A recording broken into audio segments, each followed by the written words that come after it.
गरीबों का लीडर गरीब हो सकता है, लेकिन एक आम धारणा जो हमारे बीच में चुनाव के माध्यम से रखी जाती है कि वो पैसे वाला है वही जीत सकता है, वो पार्टी बड़ी है वही जीत सकती है, वो पार्टी को सारे समाज के लोग डाल रहे हैं वही जीत सकता है, इसी बुनियाद पर हमें बहकाया जाता है।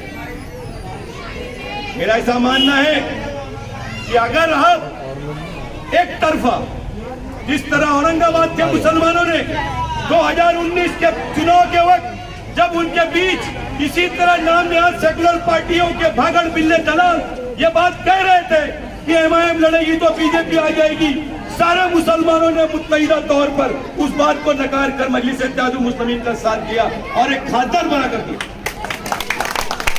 ये काम आप भी कर सकते हो अगर आप मुत्तहिदा तौर पर फैसला कर दो कि नहीं कोई माबूद अल्लाह के सिवा जो पैदा करने वाला है, जो इंतकाल के कारण बनने वाला है, जो रिस्क देने वाला है, जो हिफाजत करने वाला है, अगर आप ये तय्युम कर ले इस यकीन के साथ कि अल्लाह के सिवा कोई माबूद नहीं, सच्चाई यही है कि नहीं मेरे बुजुर्ग?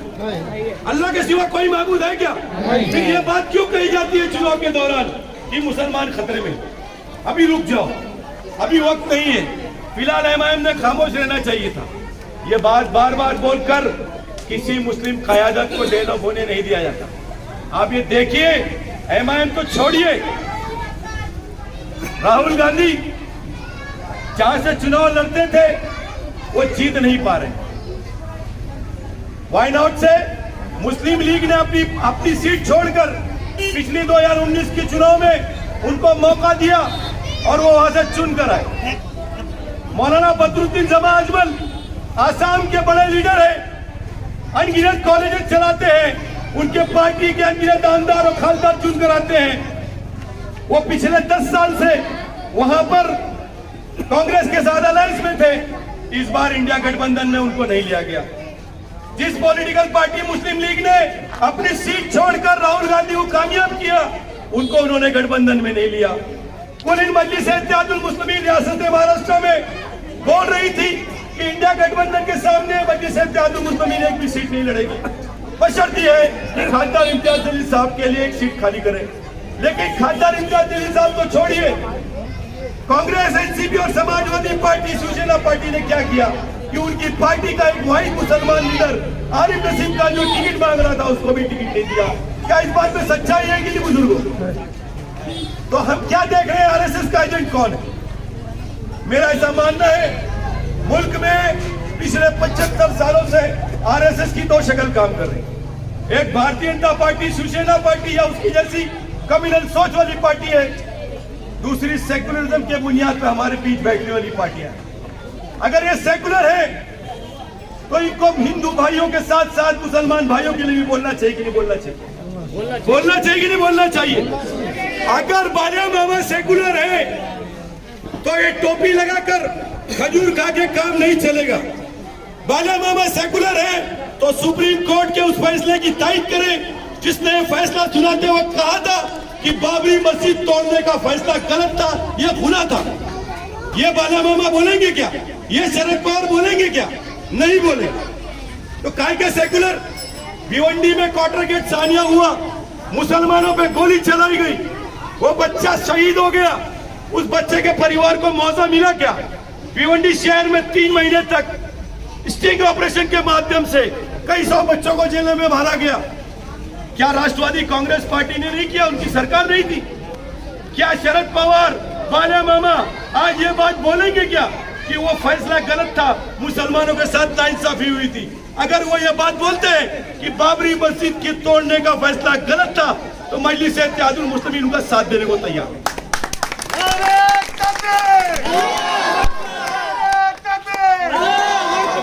हम भी कम्युनल सोच को रोकना चाहते हैं, लेकिन ये आरएसएस की जो खाकी चड्डी है इसको रोकने की जिम्मेदारी हमारी नहीं है। अरे एक चुनाव जो हमारे बीच आता है ये पैसे की बुनियाद पे अलग रख देकर हमें बेवकूफ बनाता है। कौन है जो आपको रिस्क दे रहा है? कौन है जो आपकी हिफाजत कर रहा है? कौन है जो आपकी फौत का कारण होगा? कौन है जिसने आपको पैदा किया? वो सुना है सिवाय अल्लाह सुब्हानहू तआला के कोई नहीं। तो फिर क्यों हर चुनाव में 5 साल में हम खतरे में आ जाते हैं? देश का चुनाव है, रुक जाओ रुक जाओ रुक जाओ।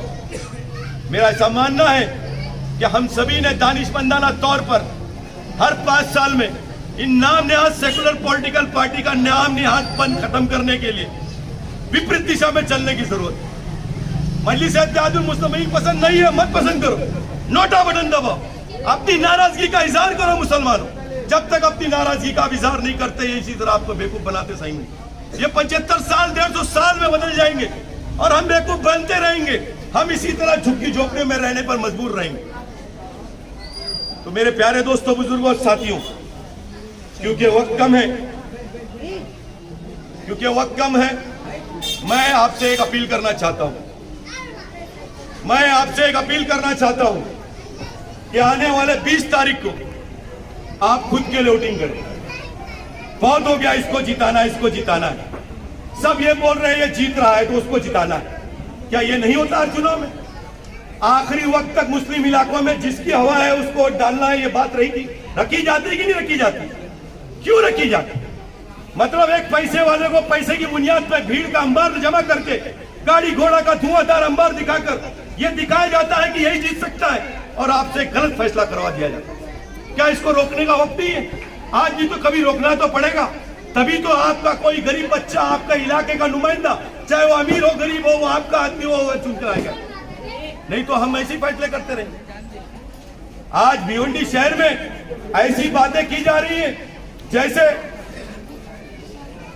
कि हम आरएसएस के लोग भिवंडी में चुनाव लड़ रहे हैं। भारतीय जनता पार्टी तो छोड़ो, बाला मामा भारतीय जनता पार्टी की बात ही नहीं कर रहे, एमआईएम की बात कर रहे हैं। हम आरएसएस के एजेंट हैं, हम आरएसएस हैं, तो आप क्या हैं? आप अगर मुसलमानों के हमदर्द हैं तो बाबरी मस्जिद की शहादत पे क्यों नहीं बोलते? आप मुसलमानों के हमदर्द हैं तो मुफ्ती सलमान अजहरी की बेगुनाह होने के बावजूद उनको जेलों में बंद रखा गया, उस पर क्यों नहीं बोलते? आप अगर सेकुलर हैं तो क्वार्टर गेट मसले पर क्यों नहीं बात करते? तो मेरे प्यारे दोस्तों, बुजुर्गों और साथियों, मैं चाहता हूं कि 20 तारीख को आप सभी एक तरफा कुल मजलिस इत्तेहादुल मुस्लिमीन को वोट करें, बैरिस्टर असद अवैसी साहब को वोट करें, हबीब मिल्लत अकबरुद्दीन अवैसी साहब को वोट करें, हमारे नुमाइंदे अकरम खान साहब को वोट करें, जिनका इम्तियाजी निशान पतंग है और मशीन पर 6 नंबर बटन है। आप सभी एक मौका दें। इंशाअल्लाह आने वाले 5 साल जिस तरह औरंगाबाद की अवाम ने पिछले बार एक बार वोटिंग किया, इस बार औरंगाबाद के नासिब मुसलमानों ने, दलित भाइयों ने, हिंदू भाइयों ने भी मुत्तहिदा तौर पर फैसला करके खासदार इम्तियाज जलील साहब को वापस खासदार बना लिया। क्या आप ऐसा करेंगे? इस बार आपको खुद के लिए वोटिंग करना, इस बात की अपील करने आया हूं। बहुत हो गया दूसरों के लिए वोटिंग, प्रोपेगेंडा के माध्यम से आपके दिमाग में एक बात डाली जा रही, उसको रोकने का वक्त है। करेंगे बुजुर्गों? आप उठाइए, करेंगे? बहुत बहुत शुक्रिया, आपने वक्त दिया, हमारी बात सुनी। मैं अकरम खान साहब से अपील करूंगा कि चुनावी अपील करें।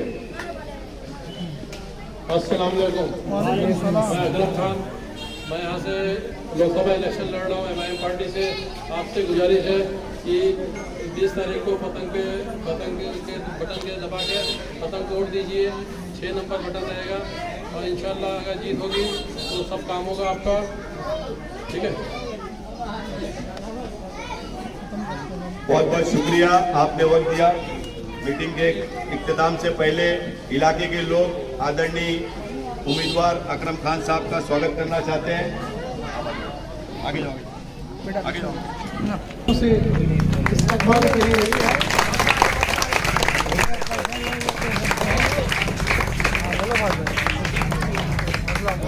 क्वेश्चन होगी जनाब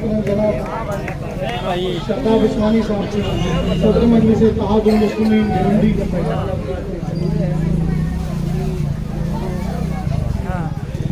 जोरदार तालियों से